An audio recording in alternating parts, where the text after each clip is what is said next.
আল্লাহ যেন সেই দিন দেয় যে ইউনূসের হাতে হাত করা পরিয়ে কোমরে দড়ি বেঁধে এবং তাকেও যেন আমি কারাগারে রাখতে পারি। সেই সুযোগটা যেন আল্লাহ আমাকে দেয়। আমি শুধু সেই দোয়া করি, আপনাদের কাছে দোয়া চাই, ইনশাল্লাহ করব। বাংলাদেশে খেলার আর সীমা নেই। আর ইউনূস একটা কে সেটা আমি জানি, যদিও তার ওই মিটিমিটি কথায় আমিও ভুলেছিলাম। ভেবেছিলাম লোকটা 6,000 টাকা বেতনে গ্রামীণ ব্যাংকের এমডি পদে চাকরি পেয়েছে, যে গরিবের জন্য কল্যাণ করতে চায়। কাজে গ্রামীণ ব্যাংকে 400 কোটি টাকা, তাকে মোবাইল ফোনের ব্যবসা সবই দেওয়া হয়েছিল। এমনকি ওয়াশিংটনে ক্ষুদ্র ঋণের উপর সম্মেলন আমাকে এসে হাত পা ধরলো, যাওয়ার জন্য আমি গেলাম। সেই সেমিনারে বক্তৃতাও দিলাম, দিয়ে ইউনূসকে খুব হাইলাইট করতাম।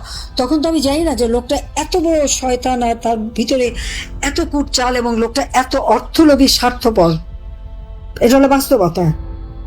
আজকে সে আমাদের কাছ থেকে এত সুযোগ নিয়ে আজকে সারা বাংলাদেশটাকে জ্বালিয়ে পড়ে ছারখার করে খাচ্ছে। দেশ বিক্রির মুচলেখা দিয়ে এসেছে। দেশটা বেচা তো সহজ নয়।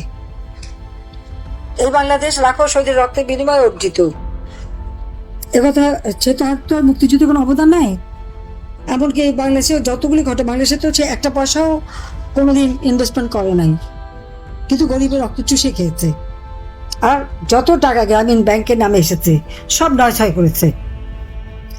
যে টাকা পয়সা কিভাবে এদিক থেকে ওদিক করতে পারে, সেটা যদি আমাদের তদন্ত রিপোর্টগুলি সেগুলি যে বের হয়েছিল, সেটা যদি কেউ পান আর দেখেন, আপনার অবাক হয়ে যাবে যে একটা মানুষ কত বড় ধুরন্ধর হতে পারে, যে সেই টাকা পয়সা নিয়ে এসে এদিক ওদিক। তার যে বিভিন্ন ব্যাংকে টাকা, এফডিআর গুলি, নাহলে 5,000 কোটি টাকা তার এফডিআর বিভিন্ন নামে। এরপরেও আবার বিভিন্ন প্রতিষ্ঠান, গ্রামীণ ব্যাংকের নাম ভাঙিয়ে গ্রামীণ ব্যাংকের নামে যত রকমের প্রতিষ্ঠান আর যত রকমের কোম্পানি খুলে সে টাকাকে নয় করে এদিকে ওদিকে করে। এরকম একটা টাকা যখন আমাদের হাতে হাতে ধরা পড়লো যে 6 কোটি টাকা একটা চেক একটা ব্যাংকে থেকে আরেকটা ব্যাংকে নেওয়া, সেখান থেকে আবার আরেকটা চেক পাঠানো, সেই চেকে কে পাবে তার নাম লেখা নাই, মাথার উপরে শুধু একটা অ্যাকাউন্ট নাম্বার। বাংলাদেশ ব্যাংকের তদন্ত করতে যে দেখলো সে টাকা ইউনূসের পার্সোনাল অ্যাকাউন্টে ঢুকে গেছে। এই পার্সোনাল অ্যাকাউন্টে ঢুকে ওইটা তদন্ত করতে যে দেখে, তখন ইউনূস ফাউন্ডেশনে সে টাকা ফিক্সড ডিপোজিট হয়ে গেছে। অর্থাৎ কিভাবে এই লোকটা টাকাকে নয় করতে পারে, সেটাই আপনারা একবার ভেবে দেখেন। এই ফান্ড, ওই ফান্ড, মিউচুয়াল ফান্ড, অমুক ফান্ড, ট্রাস্ট ফান্ড, কল্যাণ ফান্ড, বিভিন্ন ফান্ডের নামে নামে এই টাকাগুলি সে সরিয়েছে। গ্রামীণ ব্যাংকের টাকা গ্রামীণ ব্যাংকে থাকবে। কারণ গ্রামীণ ব্যাংকের কল্যাণ ফান্ড সেখানে টাকা আসা ওটা একমাত্র ইউনূস ছাড়া কেউ অপারেট করতে পারবে না। আর এখন তার কাছ থেকে আবার দুর্নীতি, আমাদের আওয়ামী লীগের নেতাকর্মীর বিরুদ্ধে দুর্নীতির মামলা, হত্যার মামলা, নানা ধরনের মামলা দিচ্ছে। এবং আমাদের কিছু আতেল আছে, তারা কি এসব কিছু জানে, খোঁজ নিয়েছে কখনো? হ্যাঁ, দেখলাম একজন বলল, দেবপ্রিয় থেকে শুরু করে অনেক বলছে কি আওয়ামী লীগ নাকি সম্পদের হিসাব দেয় না। কথাটা ঠিক হতো না? আমরা যারা নির্বাচন করি, প্রত্যেক নির্বাচনের আগে আমাদেরকে আমাদের সম্পদের হিসাব বিবরণী দিতে হয়। অর্থাৎ আমরা কিন্তু একটা সময় প্রতি বছরই আমাদের ট্যাক্স পেমেন্ট, ট্যাক্স ক্লিয়ার থাকতে হবে।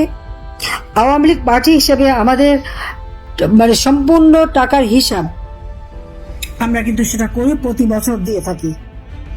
আমরা খুব নিয়মিতভাবে এগুলি পালন করি। এমনকি বঙ্গবন্ধু মেমোরিয়াল ট্রাস্ট থেকে শুরু করে যতগুলি ট্রাস্ট ফান্ড আছে সব ঠিক মতো আমরা দিই। ইউনূসকে একটা টাকাও ট্যাক্স দেয়। এবং এই যে তার এত কোম্পানি, 38টা কোম্পানি ট্যাক্স ফাঁকি দেওয়ার মামলা তার বিরুদ্ধে। ব্যক্তিগতভাবে টাকা যে চুরি করেছে, সে ট্যাক্স ফাঁকি দিয়েছে, সেই মামলাও ছিল। শ্রমিকের অর্থ আত্মসাৎ করে সে যে টাকাগুলি বানিয়েছে। শ্রমিকদের করা মামলায় দণ্ডিত আসামি হচ্ছে ডক্টর মোহাম্মদ ইউনূস। শ্রমিক, গরিব মানুষ, তাদের টাকা যে মেরে খেতে পারে, তা সে কতটা লোভী আপনারা চিন্তা করে দেখেন। আমি সবাইকে একটা কথাই বলবো, যে এই যে হামলা মামলা দিয়ে, ভয় ভীতি দিয়ে তারা আওয়ামী লীগকে ঘরে ঢুকাতে চায়। হ্যাঁ, একটা পর্যায়ে সেরকম ছিল। তাদের হাতে অবৈধ অস্ত্র, তারা তো সেনাবাহিনীকেও চ্যালেঞ্জ করেছে। আর আমাদের সেনাবাহিনী যারা চ্যালেঞ্জ করে তাদেরকে নাকি সন্তানের মতো দেখে। তো এই সন্তানরা যে কী জিনিস, যারা একজনের মাকে মারতে পারে, বাপকে মারতে পারে, 80 বছরের বৃদ্ধ বাবার গালে চড় মারতে পারে, এরা যে কী জিনিস সেটা আমাদের ওয়াকার সাহেব টের পাবে ভবিষ্যতে টের পাবে। সন্তানের স্নেহ দেখে যখন চড় খাবে তখন সিধা হবে। আমরা কখনো কারোর মুখোমুখি হইনি, দেশ বেসা মুশরিকা দিয়ে আসেনি। কাজে আওয়ামী লীগের প্রত্যেকটা নেতা কর্মীকে আমি বলবো, যার যার এলাকায় সকলে ঐক্যবদ্ধ হতে হবে। যার যার এলাকার যত উন্নয়নের কাজ করেছে সেটা জনগণের হাতে পৌঁছে দিতে হবে। একেবারে তালিকা করে করে সব ঘরে ঘরে পৌঁছান, মানুষের কাছে যান। মানুষই আমাদের শক্তি। যে আপনাদের জন্য আমরা কি না করেছি বলেন। 15টা বছর শান্তিতে ছিলেন, ছেলে মেয়ে লেখাপড়া শেখা, চিকিৎসা সেবা মানুষের দূর করে পৌঁছে দেওয়া সবই তো করে দিয়েছি। আজকে একটা দুঃসময় গেছে, আমি তো দেশ ছেড়ে আসতে চাইনি। আমি তো জানতামই না আমি কোথায় এসেছি। একটা চক্রান্তে পড়েছিলাম, কিন্তু আমি তো আছি বেঁচে। আমি বাপ মা ভাই বোন সবার ইচ্ছি। আর ঘর বাড়ি যা ছিল সে ওই সুধা সদন থেকে শুরু করে বঙ্গবন্ধু স্মৃতি জাদুঘর, ওইটুকু স্মৃতি নিয়ে বেঁচেছিলাম, সেটাও পুড়িয়ে দিয়েছে, ভেঙে দিয়েছে। আর কোনো চিহ্ন নাই, জানি বেঁচে থাকবো। তো আমার তো চাওয়া পাওয়ার কিছু নেই। আমার এখন একটাই চাওয়া, বাংলাদেশে আমাদের আওয়ামী লীগের নেতা কর্মী, মুক্তিযোদ্ধারা যারা অন্যায় শিকার হয়েছে, যাদের উপর অত্যাচার চলছে, নির্যাতন চলছে, এর প্রতিকার করা। মুক্তিযুদ্ধের ইতিহাস বিকৃত করে দিচ্ছে, আমার সেই ইতিহাস ফিরিয়ে নিয়ে আসা, ধর্ম বর্ণ নির্বিশেষে সকলের জন্য বাংলাদেশে বাস করতে পারে সেই ব্যবস্থা করা। আজকে প্রশাসন ধ্বংস করেছে, পুলিশকে তো হত্যা করে মেরে সমস্ত পুলিশ ফাঁড়িতে আগুন দিয়ে পুলিশ শেষ করেছে। এখন সেনাবাহিনীর অফিসারদের বিরুদ্ধে মামলা দিয়ে তাদেরকে হয়রানি করে স্বাধীনতা সার্বভৌমত্ব রক্ষাকারী যে তাদেরকেও ধ্বংস করে বাংলাদেশের স্বাধীনতা সার্বভৌমত্বকে নষ্ট করার জন্য এই ইউনূস আজকে উঠে পড়ে লেগেছে। এর হাত থেকে দেশকে রক্ষা করতে হবে। তাই যার যা আছে তাই নিয়ে সবাইকে ঐক্যবদ্ধ হতে হবে। ঐক্যবদ্ধ আওয়ামী লীগের কাছে এই সমস্ত অশুভ শক্তি পরাজিত হতে বাধ্য। আর যারা আপনাদের ঘর বাড়ি পুড়িয়েছে, আপনার মাকে অপমান করেছে, শিশুকে নির্যাতন করেছে, তাদের কোনো ছাড় নাই, পরিষ্কার কথা, ছাড় নাই। কত মারবে আওয়ামী লীগ? ফিনিক্স পাখির মতো ভস্য থেকে আওয়ামী লীগ উঠে আসে, বারবার সে প্রমাণ করেছে, এবং সেইভাবে উঠে দাঁড়াতে হবে। আমি তো মারা যাইনি, আমি তো আছি।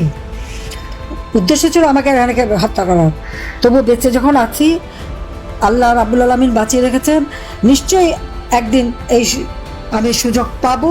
এবং যারা আজকে আমার নেতা কর্মীর উপরে হামলা করেছে, অত্যাচার করেছে, নির্যাতন করেছে, তাদের উপযুক্ত শাস্তি এবং ইউনূসকে উপযুক্ত শাস্তি দেওয়া হবে। তো এর রেহাই নাই। আন্তর্জাতিকভাবে যত টাকা সে রেখেছে, কোন দেশে কত টাকা তার আছে, আর বাংলাদেশেও কত টাকা আছে, কত ব্যাংক, কত ফান্ড, কত কিছু করেছে, আমার কাছে তার দুর্নীতির সব হিসাব আছে। আমি কিছু কিছু বলেছি, হয়তো আপনারা দেখেছেন, যাদের কাছে আছে তারা প্রচার করেন।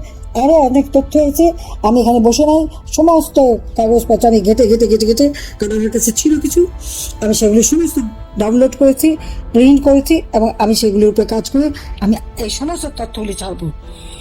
এবং এর যে আসল মুখোশটা, সেটা জঙ্গিবাদী, দুর্নীতিবাজ, সন্ত্রাসী, ফ্যাসিস্ট, মানব অধিকার লঙ্ঘনকারী, শিশু নির্যাতনকারী, নারী নির্যাতনকারী, এই ইউনূসের বিচারও বাংলার মাটিতে হবে। আমার নেতা কর্মীর বিরুদ্ধে আজকে তাদের হাত করা পড়ায়, আল্লাহ যেন সেই দিন দেয় যে ইউনূসের হাতে হাত করা পরিয়ে কোমরে দড়ি বেঁধে, এবং তাকেও যেন আমি কারাগারে রাখতে পারি। সেই সুযোগটার জন্য আল্লাহ আমাকে দেয়, আমি শুধু সেই দোয়া করি, আপনাদের কাছে দোয়া চাই, ইনশাল্লাহ করব। বঙ্গবন্ধুর হত্যাকারীদের ইন্ডেমনিটি দিয়েছিল, আমি বিচার করেছি। 15ই জুলাই 2024 থেকে যাদেরকে ইন্ডেমনিটি দিয়েছে, তারা একদিন তাদের বিচার একদিন বাংলাদেশে হবেই হবে। আমাকে শাস্তি দেবে এ দেবে দিক, আমি খেয়াল করি না, ওই শাস্তি আমি পড়া করি না। কিন্তু আমি জানি আল্লাহ আমাকে সুযোগ দেবে, ওই ইন্ডেমনিটি থাকবে না, সকলের বিচার হবে। তালিকা করে ব্যবস্থা নেবেন। এখন থেকে যার যেখানে আছে আপনাদেরও শোধ তুলতে হবে। চোখের বদলে চোখ, হাতের বদলে হাত, কোরআন শরীফের কথা মাথায় রেখে যার যা আছে ব্যবস্থা নেবেন, এটা আমি চাই। সবাইকে ধন্যবাদ। জয় বাংলা, জয় বঙ্গবন্ধু, বাংলাদেশ চিরজীবী হোক।